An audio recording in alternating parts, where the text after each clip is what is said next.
আপনারা জানেন যে ফ্যাসিস্ট সরকার বিগত 17 বছরে বাংলাদেশের অর্থনীতি শেষ করে দিয়েছে। তারেক রহমানের 31 দফা বাংলাদেশের রাষ্ট্রীয় কাঠামো তৈরি করার জন্য আমাদের আজকে হ্যান্ডবিল বিতরণের ব্যাপক সাড়া জুগিয়েছে।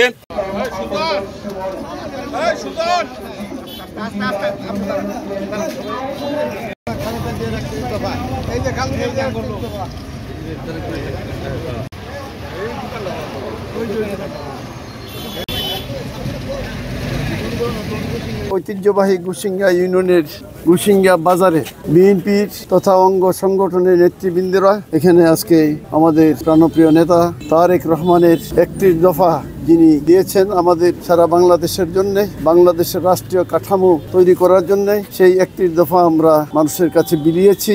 রাষ্ট্র কাঠামো মেরামতের 31 দফার হ্যান্ডবিল আমরা এই গুসিঙ্গা বাজারে বিতরণ করেছি। আসলে মানুষের স্বতঃস্ফূর্তভাবে ইহা গ্রহণ করেছে এবং আমাদের আজকে হ্যান্ডবিল বিতরণের ব্যাপক সাড়া জুগিয়েছে। ভারপ্রাপ্ত চেয়ারম্যান দেশনায়ক তারেক রহমানের নির্দেশনায় বাংলাদেশের রাষ্ট্র মেরামতের যে 31 দফা কর্মসূচি 23 সনে ঘোষণা হয়েছিল। আপনারা জানেন যে ফ্যাসিস্ট সরকার বিগত 17 বছরে বাংলাদেশের অর্থনীতি শেষ করে দিয়েছে। বাংলাদেশের উন্নয়ন একদম তলানিতে চলে গেছে। সবকিছু মিলিয়ে 23 তারিখে কিন্তু আওয়ামী লীগই ক্ষমতায় ছিল, তখন কিন্তু তারেক রহমান এই 31 দফা রাষ্ট্র মেরামতের কর্মসূচি ঘোষণা করেছে।